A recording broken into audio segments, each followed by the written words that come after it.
بسم اللہ الرحمن الرحیم، اللہم صلی وسلم وبارک علی حبیبنا محمد صلی اللہ علیہ وآلہ وسلم۔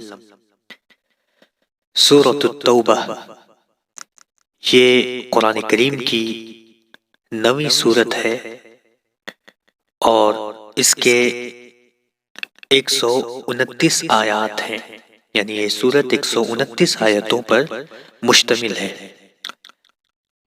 یہ سورت بھی مدنی ہے، یعنی ہجرت کے بعد نازل ہوئی ہے، اور یہ مدینہ منورہ میں رسول اللہ صلی اللہ علیہ وآلہ وسلم پر نازل ہونے والی آخری سورتوں میں سے ایک ہے۔ اس کے نزول کی ابتدا 9 ہجری میں بیان کی جاتی ہے۔ سورہ کی آیات کا مطالعہ یہ بتاتا ہے کہ اس کا کچھ حصہ جنگ تبوک سے پہلے اور کچھ جنگ کی تیاری کے وقت اور کچھ حصہ جنگ سے واپسی پر نازل ہوا۔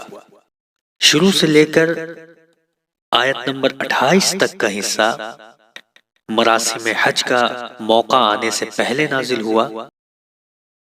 یہ سورت اس وقت نازل ہوئی جب اسلام جزیرۃ العرب میں پہنچ چکا تھا اور اپنی اوج اور بلندی پر تھا، بلکہ یہ کہا جائے کہ اوج و بلندی حاصل کر چکا تھا اور مشرکین آخری شکست کھا چکے تھے۔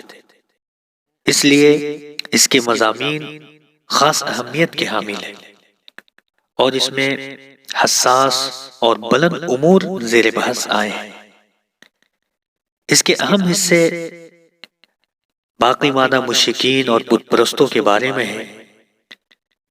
ان سے رابطہ توڑنے کا حکم دیا گیا ہے اور مسلمانوں کے ساتھ ان کے جو معاہدے تھے انہیں لغو اور باطل قرار دینے کے سلسلے میں گفتگو کی گئی ہے، کیونکہ مشرکین بار بار اپنے معاہدے کو توڑ چکے تھے۔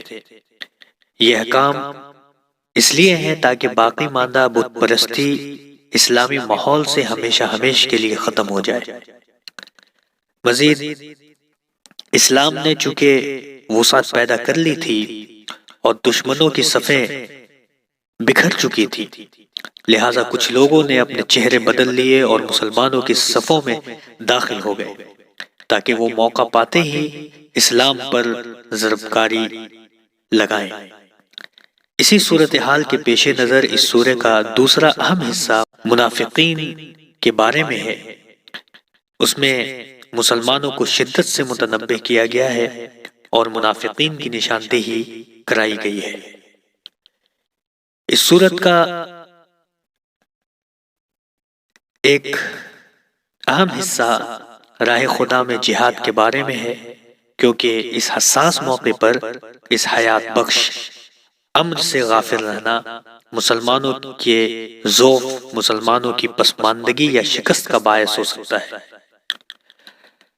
اس سورت کا کچھ حصہ جہاد سے مربوط مباحث کی مناسبت سے مسلمانوں کو اتحاد اور اپنی صفوں کو مجتمع کرنے کی دعوت دی گئی ہے۔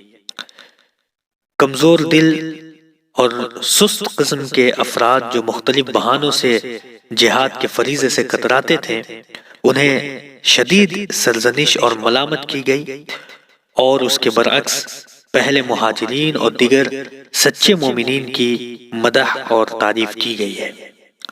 اسلامی معاشرہ اس وقت وسعت اختیار کر چکا تھا اور بھی کئی امور کی اصلاح کی ضرورت تھی۔ اسی مناسبت سے اس سورہ میں زکوٰۃ سے متعلق بحث بھی ہے۔ ذخیرہ اندوزی اور اتخاذ مال اور خزانہ سازی سے پرہیز کا حکم دیا گیا ہے۔ اس کے علاوہ علم کے حصول کے لازمی ہونے کا بھی ذکر ہے اور جاہل و نادان افراد کے لیے تعلیم کو واجب قرار دیا گیا ہے۔ یہ ایک مختصر تعارف تھا اس سورت کا، اور خاکہ پیش کیا گیا کہ اس سورت میں کن مضامین کو شامل کیا گیا ہے۔ ان مضامین کو ذہن میں رکھتے ہوئے جب اس سورت کا مطالعہ کریں گے تو انشاءاللہ آیات کو سمجھنے میں آسانی ہوگی۔ والسلام علیکم ورحمۃ اللہ۔